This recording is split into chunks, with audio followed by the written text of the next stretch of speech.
Hello, right. So first, I'll just sort of run through the agenda for today.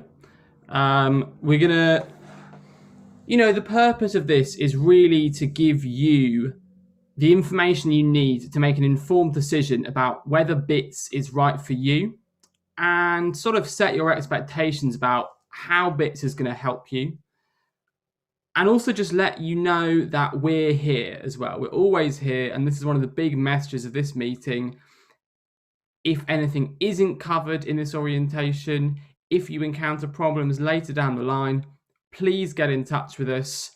You can email us, you can book a call with us, and we will do everything we can to help you. So the agenda for this meeting, I'm Iggy. I am sort of in charge of customer excellence here at Bits. And this is just about making sure that you have the best experience possible and that we fulfill our goal of helping you to improve your credit scores. So that's who I am. We're just going to run through a few different topics. The first of these is what a credit score is and why you might want a better one. We'll then move on to how you can get a better credit score and also sort of where Bits comes into all of this. We'll then run through some common questions, some questions that we get a lot. But then at the end, we'll turn over to you and you can ask any questions which happen to have occurred to you throughout this meeting. So, get those questions ready if you'd like to, because at the end, you'll have the chance to ask me. It can just be general credit tips. It can be about Bits specifically. Either is fine. So yeah, just get those questions ready. Right. So, what is a credit score? Which this sounds very, very simple. It's actually not quite as simple as you might think. A credit score is a consumer-facing product, and what I mean by that is that only you can see it. Right, you are the only person who can see your credit score.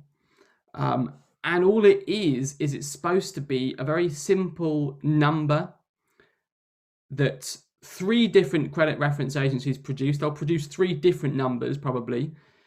And this number is going to give you a very simple benchmark of the health of your credit file. So your credit score isn't something that lenders see, right? They see your credit files. Your credit score is something that you see. So that is what a credit score is. Now, when we move on to the next topic, which is why might you want a better one, I think you can see from what I've just said that what you want is not a better credit score.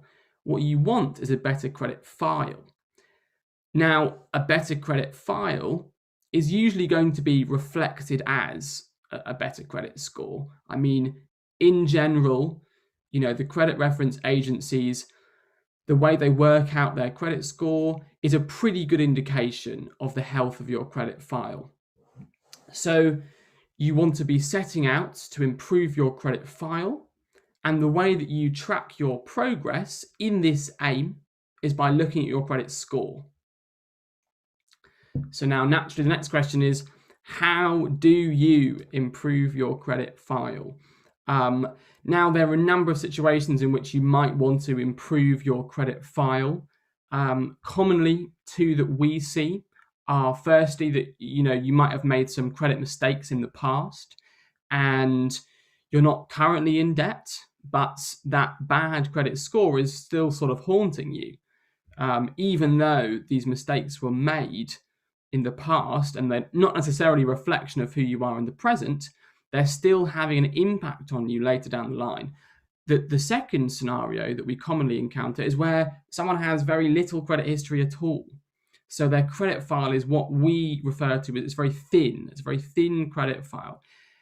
And sort of counterintuitively, this is actually not good in terms of accessing credit. But if you think about it, it does make some sense because it means that lenders have very little data to go on. They don't know how you handle credit. They don't know how you handle paying back things over a long period of time. And so, they're probably slightly risk averse. They think, oh, without more information on this person, I probably won't lend to them. So in both of these situations, and I've outlined these two situations because if you are currently in debt, then, or in any sort of credit trouble, then the best thing to do is to try and end that trouble. So if you're in debt, the best way to improve your credit file is simply to pay off that debt as quickly as possible. I mean, that's a general rule of thumb, but that is the basic picture of things. Whereas if you are in the two scenarios which I outlined, rather than removing negative things from your file, what you're going to want to focus on is putting positive things on your file. Now at Bits, we subscribe to a sort of three-pronged approach. And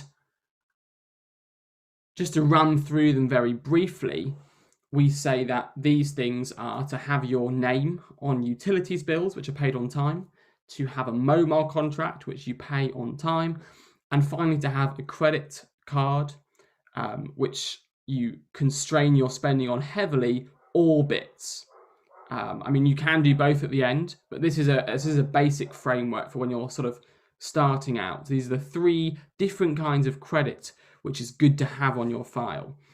And the first two, they don't seem like forms of credit, but they are forms of credit because in general you use the service and then you pay for it later. So you use electricity, you use gas, and then you settle up with your energy company later down the line, and that's why it's a form of credit. Obviously, the third category is more obviously a form of credit, but the common theme with all of these forms of credit is that lenders perceive them as fairly normal things to have. And this is in contrast to, for instance, small loans, which rightly or wrongly, lenders look at and think, well, this might be suggestive of financial difficulty. Whereas if you're looking at things like a credit card, a mobile phone contract, energy bills, these don't have that same connotation. There are useful ways to demonstrate your credit worthiness without any implication of financial hardship. So this is why we suggest these three things. And just to run you through Bits itself. So Bits, obviously we're here to give you all this great credit educational stuff. But most of you, I think, because you're in this meeting, you will have signed up to the sort of core product as well. And this is a way to demonstrate your credit worthiness by paying your monthly fees on time. We can then report this to Experian, and that helps to improve your Experian credit file. And most of you, hopefully, will find this is also reflected in your Experian credit score. So this is where Bits comes in. At this point, it's good to run through some common questions, some questions that we get all the time. Just save you the trouble of asking them later because almost everyone asks them at some point or another. So the first question is, do you get your monthly fees back from Bits? This is talking about. And the answer is no, you don't get your monthly fees back. This is a fee that you pay to us for helping to improve your credit file. They're not loaded on to your account or anything like that. It is very simple. It's a monthly fee. Now, this means that there aren't any hidden fees. We don't charge interest. We don't charge any fees for, cashing out or whatever. It is a very simple payment structure. So this gives you a bit of clarity. And this monthly fee means that we can make our business model about helping you rather than making it conditional on your behavior after you join Bits. We'd prefer just to charge a monthly fee and then work our socks off to help improve your credit files. So who shouldn't use bits? This is another common question. I already touched on before that if you're in debt, you probably shouldn't use bits, just because paying that debt down quicker is probably going to be better for your credit score. It's it's annoying, but if you're currently in debt, there is not necessarily going to be a silver bullet there. It is just going to be about paying that debt off. Relatedly, if you've received a default or a CCJ, a county court judgment in the past 6 months, you probably shouldn't use bits again. And this is because bits is a credit account. And if you open up a credit account shortly after receiving a default or a CCJ, that can send a slightly negative message. An IVA is a little bit more complicated. So if you have entered in to an IVA in the last 6 months, probably don't use bits. And for a similar reason, it sends a sort of a slightly mixed signal. Sorry, it's my watch. It sends a slightly mixed signal if you enter an IVA and then immediately start applying for new credit. Now, if you're in an IVA, but you are past the 6 months mark, you can use bits. Just make sure to stay on the £12 a month plan or less. This is what we, it's a rule of thumb, but it's a good rule of thumb, because when you're in an IVA, the credit limit which corresponds to the £12 plan is probably the rough maximum that you want on your file. Again, a general rule, but we're just trying to help you out here and not get you into any difficulties, basically. On the CCJ and default point, I was just thinking as well, if you've received one of these in the last 6 months and it's still unsettled, again, probably don't use bits. And this is more similar to the debt case. Paying off that CCJ, that default, is probably going to be the best use of your money as far as your credit score is concerned. So for a full list of sort of who shouldn't use bits, you want to read our terms and conditions. It's important that you sort of do that. But I thought I'd just run through a few of the more common ones. It's not exhaustive, the list which I've just given you. So, if your situation doesn't appear on that list, don't think, oh, I've got nothing to worry about. Still worth reading the terms and conditions, although the other situations are probably a bit less common. How should you choose a bits plan? So how should you choose the appropriate plan for you?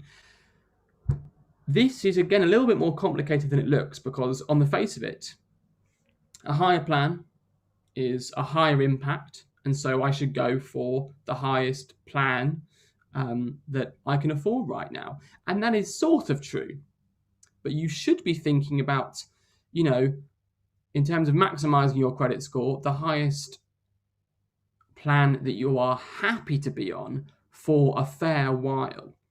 So it's not just about, oh, I can afford this plan for the next few months. It's about, I am happy to pay this for at least a year. This is because the average age of your credit accounts is really important. And so, we could do a hard sell and tell you, oh, please, choose this higher plan. This is going to help you build credit score the fastest. And it probably will, except if it means that you cancel your plan after a few months. And a lot of people are much happier being on the £12 plan for a year than they are being on the £40 plan for a year. And we understand that. We offer the higher plans in case you want them. But we always tell you, the longer you're with bits, that is the key thing. That is the key thing.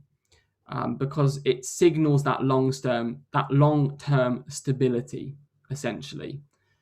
So when you're choosing a plan, you need to look at them and think, okay, which of these am I happy to pay for at least a year, ideally a bit longer, and pick one that you're happy to commit to, basically. So now I think we can just go over to your questions. So just post them in the comments there, and I will sort of come to them one by one. I should just say, while you're doing that, this orientation is for you. So if anything occurs to you which we haven't covered, or anything that we did cover that you think wasn't that useful, I mean, let us know. And then the next time we do this orientation, it will be even more helpful for the customers who join us in later months. Please, any feedback, positive or negative, is really, really appreciated.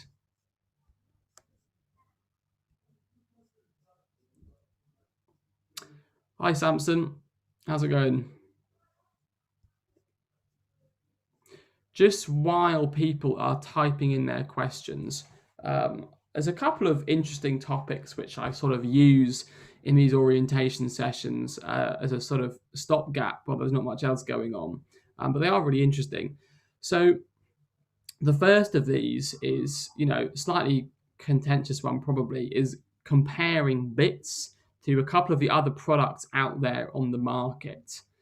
And I'm thinking here of products like Portify, Lockbox. I mean, I probably shouldn't be telling you our competitors' names, but there we go. You've probably heard of them anyway. And thinking about how Bits differs from these products and why we obviously think the Bits is better. I mean, the thing that probably stands out with these products is that under certain circumstances, they are free. So there are, I believe, some sort of hidden fees. I think Lockbox is under certain circumstances free. Portify do charge a monthly fee. And so, on the face of it, people might think, oh my God, I mean, Lockbox, it might be free. Why don't I just do Lockbox? Our answer is that Lockbox reports onto your credit file as a small loan. And as I touched on before, we're of the opinion that small loans, I mean, they're probably not going to hurt your credit file, but as far as we're concerned, they're not going to do it a load of good either, just because of that stigma attached to small loans. And so we report as a store card. I mean, technically you can go on to the Bit store online and you can charge things to your credit limit. Now, with secured credit, so if you do that, it will be secured against money in your bank account. But it is, a store card. It's a secured store card. And this being on your file in general is going to be a lot better than a small loan. And that's what Lockbox is. Samson, have you got a question for me, or do you just want to say hello? It's nice to have you here. But if you've got a question, just feel free to fire away, basically.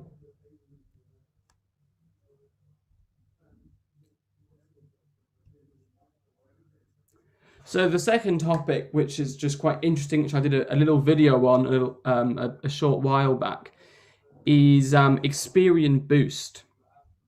So Experian Boost is a relatively new offering by Experian, and it is a way to try and incorporate your regular payments that you make anyway, and this is things like subscription fees to Netflix or other streaming services are available. Incorporating those monthly payments into your credit score.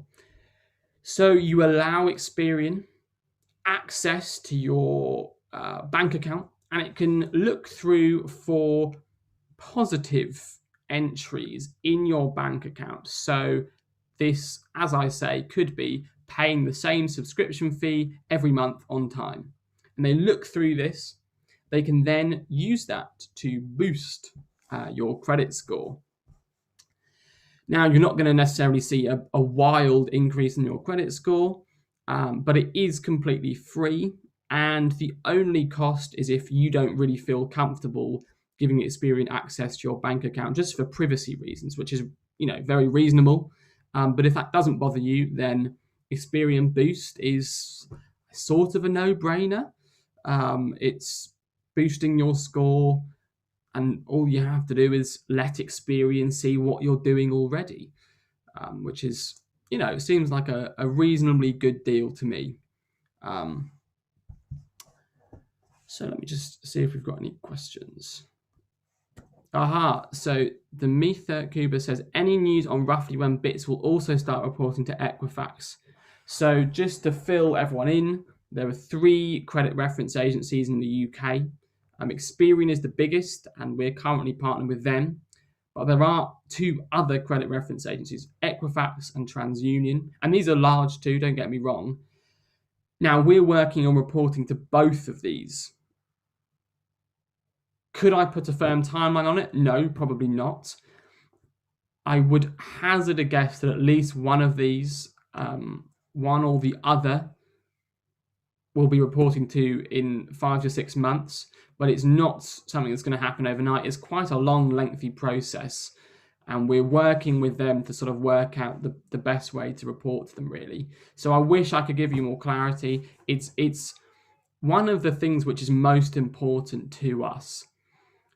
So now we've sort of come through recently a sort of transitional period where we were testing things with the store in the app and so on. Now that's over. It is very much right up there on our list of priorities. You know, we think it would be fantastic to report to all 3 credit reference agencies. And so that's what we're setting out to do. But I couldn't put a firm time on it. I'm really sorry. I wish I could give a more concrete answer, but it would just be irresponsible, because then I'd be stringing you along, and then it would get to whenever I'd said. And if we're not reporting to them yet, you'd feel hacked off, and rightly so.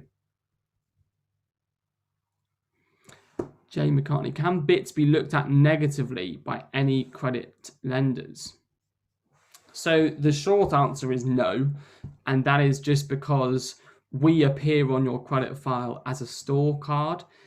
And I mean, a store card is not really ever going to send a negative signal. So there are sort of ways in which, what I will say is, when you first open BITS, it's a new credit account. And when you open any kind of new credit account, be that a mobile phone contract or whatever, you will probably see, or no, you won't probably see, but you might see a score decrease in the first month as a sort of one-off score decrease.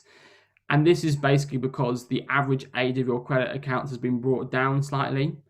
And then you're using BITS to build that up to better than it was before. But initially, you might see a slight decrease. This is not lenders seeing it negatively.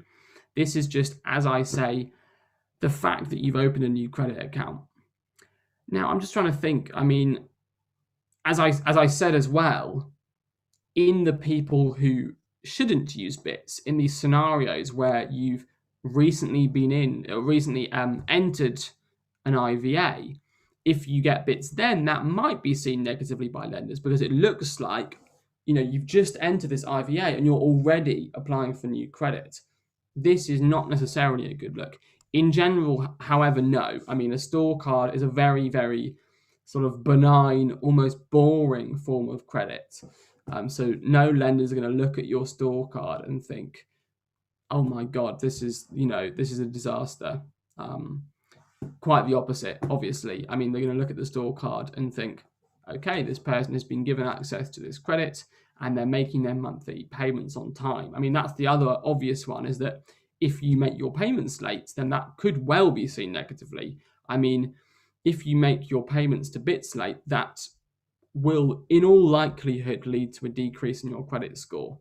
And certainly, you know, get in contact with us. We can allow some sort of leeway in certain circumstances, but the broad rule is that late payments to BITS will harm your credit file.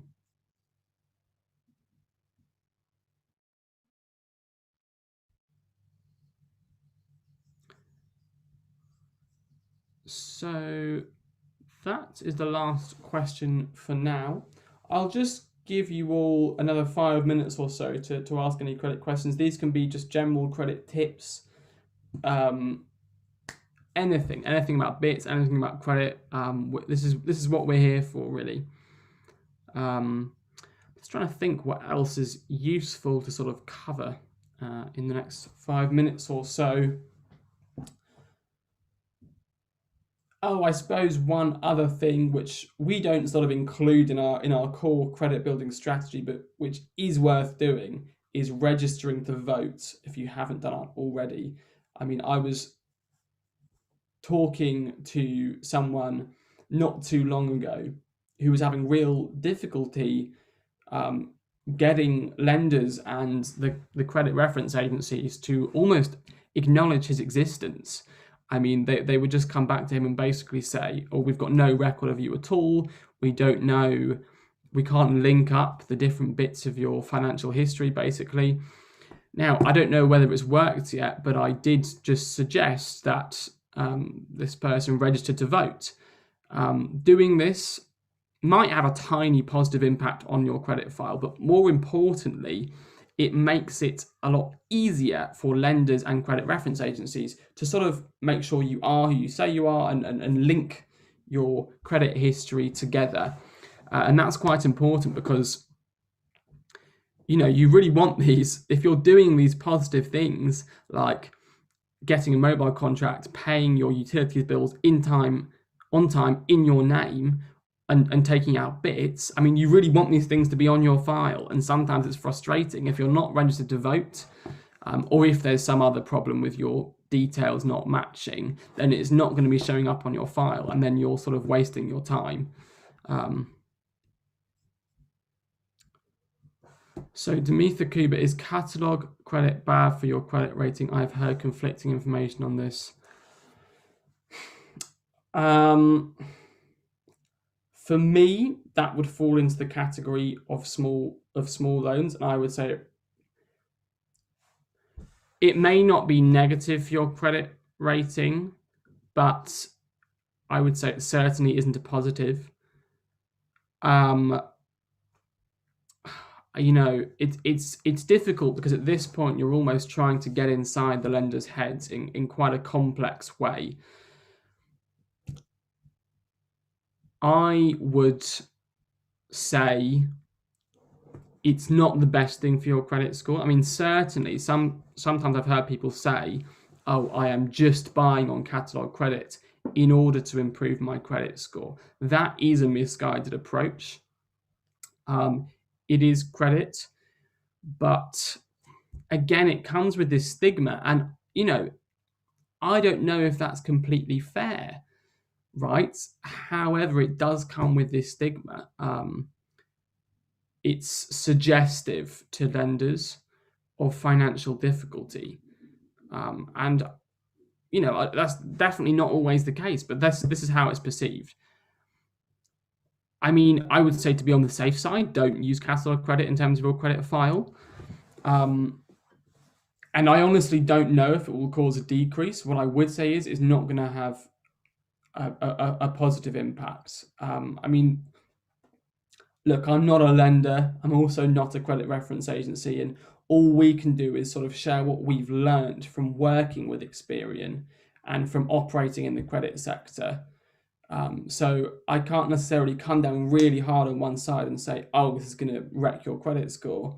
But what I can say is it's to be on the safe side in terms of your credit score is probably best not to use catalog credit or buy now, pay later.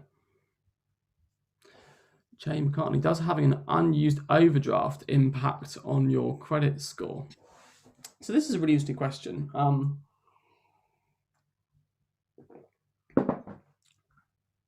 An unused overdraft is a form of credit. I genuinely don't know if banks sort of bother to report unused overdrafts to the credit reference agencies. I would imagine that they do. And in this situation, an unused overdraft is probably a good thing. I mean, using your overdraft is generally quite an expensive way of accessing credit. So most people try not to use their overdraft if at all possible. The only exception to this is if you're a student, when they tend to give you a chunky, completely sort of interest-free overdraft. But in general, it's an expensive way of borrowing, and so most people don't do it. So it's not it wouldn't be a surprise to lenders that you're not using your overdraft. I'm just thinking here, if you're applying for a credit card, it's not going to be any surprise to the lender that you want a credit card even though you've got an overdraft, because overdrafts are really expensive. And not using that overdraft is a positive signal. Now, I will need to go away and just double check that they do report overdrafts to the credit reference agencies. But in general, not using your overdraft is a positive signal, because it shows that you have access to credit and you don't need to always use it, basically. This is the fundamental signal that you're sort of trying to send, that, oh, I can have access to credit and not abuse it, and not rely on it as well. So this is why, for instance, when you've got a credit card, even if you're paying it back on time every month in full, which you should, you also shouldn't use more than 30% of your credit limit. And this is because even if you pay it back, lenders sort of see this as suggesting, oh, this person always needs to use all the credit they have access to just to make ends meet each month. So I've deviated a bit away from the question there, but I would say probably not using your overdraft is a good thing, and having an overdraft which you don't use is probably also a good thing, assuming that your bank reports to the credit reference agencies. I mean, obviously that comes with a risk, is that if you accidentally go into your overdraft, it is an expensive way to borrow money, but that risk has to be weighed up, really. So I hope that's sort of given you at least some kind of answer to that question. I'm aware it would be great to be able to be really specific there, but I think, broadly speaking, having an overdraft and not using it is a positive signal.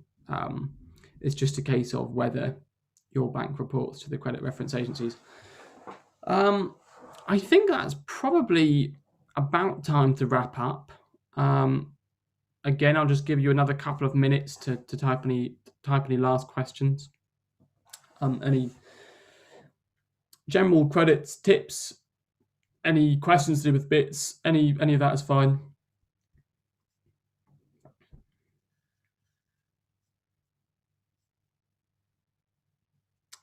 But again, I hope this was useful for you, and if it was useful, please let us know. If it wasn't useful, let us know. I think, having this Q&A style setup with a sort of run through of the product and some general credit points first is a good way to do this, but I could be completely wrong. And at the end of the day, it's up to you guys to decide, is this a good way to do things? Maybe you don't think that you want an orientation at all.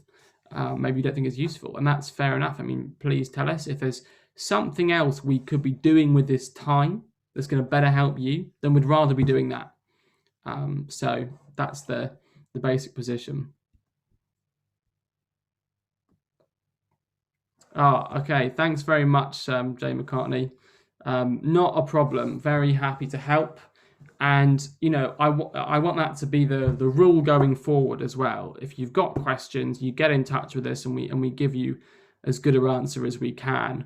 I mean, you're always welcome to email in to book a call with one of our team members, and we can have a one-to-one chat with you, spend 15 minutes or so just going through the stuff that I've covered on this call, but also anything that's a little bit more specific to you. And we can't go as far as actually giving you financial advice. We're not qualified to do that, but we can certainly give you some general pointers. And I know a lot of people find it useful to have a call with our team members. So if you've felt that today was helpful, you can get more of the same at a one-to-one level by emailing in and asking to book a call.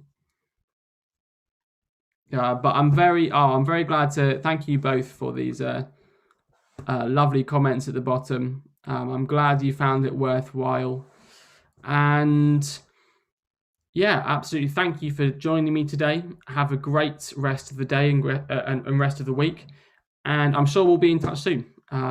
So great. Thanks for coming along, everybody.